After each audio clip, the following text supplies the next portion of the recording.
পদক্ষেপ নিয়েছেন, উমরা যাচ্ছেন, তার সাথে সাথে বৃক্ষরোপণ করছেন, এটাকে কি বলবেন? আলহামদুলিল্লাহ ভালো পদক্ষেপ। বৃক্ষরোপণ করতে করতে মক্কা শরীফে যাচ্ছেন, মদিনা শরীফে যাচ্ছেন।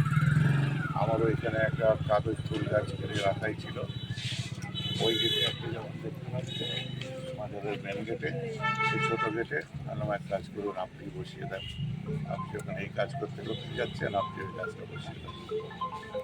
তো আপনার দোয়া থাকবে, এত অনেক লম্বা সফর। আলহামদুলিল্লাহ, আল্লাহ ওনাকে কামিয়াব করুন। উনি যে এই হজটা, এই যে মনোবল, উনি আমাকে বলছিলেন যে অনেক খরচা করে হজে যাওয়ার মতো এই মুহূর্তে আমার সামর্থ্য নেই, কিন্তু আমার মনের ইচ্ছা আমি হজে যাব। আলহামদুলিল্লাহ আমি পায়ে হেঁটে বেরিয়ে যাব। এবং রাস্তায় যেতে যেতে অনেক সুবিধা অসুবিধার সম্মুখীন হতে পারে, সেই উদ্দেশ্যে কী বলবেন? যারা দেখবেন তাদের উদ্দেশ্যে কী বলবেন? নিশ্চয়ই প্রশাসন খেয়াল রাখবে, সে হেঁটে যাবে এবং বিভিন্ন দেশে যে এন্ট্রি করবে লিগাল ভিসা নিয়ে, পাসপোর্ট দিয়ে তিনি এন্ট্রি করবে। তারপরে আমাদের যতটা আমাদের দেশে থাকবে আমরা সবাই আছি, লক্ষ্য রাখবো, অবশ্যই রাখবো।